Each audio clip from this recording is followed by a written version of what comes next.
So once in a while, I'll be talking about the carriage horse industry, whether it's, in a Facebook comment or on here or whatever. And I'll have someone say, like, why should I trust you? You're just saying anything you have to do so that you can make a profit with the horses. You have this bias because you're in the carriage industry, because you're a driver. So you're not going to tell us the truth about the horses. So first of all, I wasn't always a carriage driver. I've always been a horse person, or from a young age, but I was a complete outsider to this industry.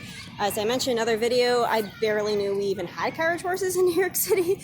I didn't know they were at Central Park. I mean, I guess I sort of did, but it was not on my radar. It was not in my world. So I have mentioned another video a little more in depth, but I basically got brought into all of this, and as an outsider, and I heard what animal rights activists were saying about the horses, and I didn't want to support something that was abusive to animals. I mean, I'm an animal person, but I wanted to really get the real story. So I didn't just go off of articles on the internet. That's what a lot of people do. Especially these days, there is so much information out there. It's really hard to tell what's true, what's false, what's an exaggeration. You have to do so much research into who wrote this article, where do they stand, why might they be saying this, does another article have conflicting information? It's a lot of work, and I don't expect the average person to do it. But I did. I just got interested. I little by little read literally for and against every piece of information out there on the internet about carriage horses and in New York City, accidents they have had, and people wanting to get rid of them, and people loving them, and people saying that they are treated well, and people saying they're not treated well, and what vets said, and all of that. I read everything. Over time, not all at once. I would look up all of the people who wrote the articles and see where they stood with things. And so I also took the time to actually tour the carriage stables. There's a lot of people with a lot of opinions about the stables in the city. And 99% of those people, if they've got a negative opinion, they have not been inside those stables. They do not know the truth about them. Then they'll be like, well, I saw a video and I saw this and that. And anything out of context is not something you can really trust, especially depending on who it's coming from. So I toured the stables, all of them. And there are two that are just, I would put it as less fancy, it doesn't look as visually appealing to a person. A horse does not care. It is adequate. It is meeting all of their needs. The stalls are not too small. The horses are comfortable. They're not too hot or too cold. They have enough bedding. They have water and food and all of that you would expect a stable to have. I will get into some stable tour videos in time, but again, I don't really want anyone to just trust a video. Come and tour the stables with an open mind.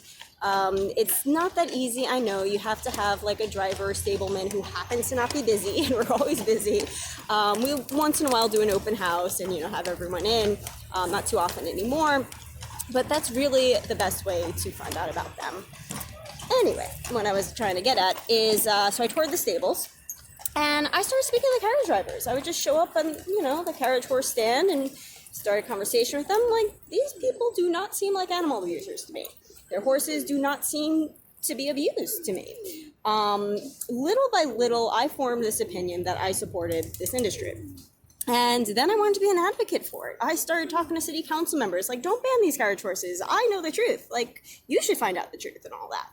I basically became the opposite of an animal rights activist. So everything they do, coming out and protesting and sharing videos and information and all of that, I was doing all of that, but in favor of keeping the horses here and keeping them with the people that love them. I felt that is what's best for the horses. And I was not paid to do this. I would spend, not all the time, maybe most of the time, though, about 10 to 20 hours a day, literally just working on different projects and things in support of the horses. And it was just a cause I really believed in. I did not receive a single penny for that. I occasionally spent money on supplies for that kind of stuff just because I felt so strongly about it. After some years of doing all of that, everything that I learned actually inspired me to become a driver myself. And so now I had this inside look as to what was going on behind the closed doors. And I did not feel any differently about it. Now, I don't like every carriage driver I work with. I have about 150 to 300 coworkers, depending on full-time, part-time, day shift, night shift, human coworkers rather. There's around more than 200 horses here total.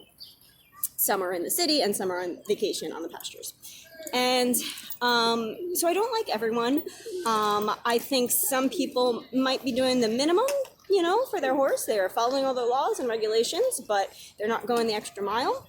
I think some people go the extra mile and they are doing like above and beyond, but do I think anyone in this business is abusing their horse? Absolutely not.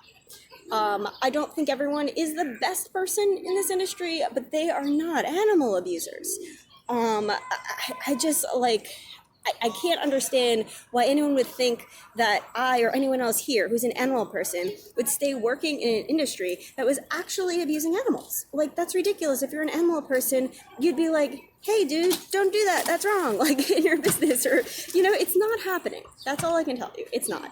And why would you trust some random information on the internet over someone who is actually with the horses and with these people and inside the stables every single day? They are someone who is going to know what's really going on. As I've mentioned, this isn't highly profitable. I made much more money working in an office. I could have stuck in that world.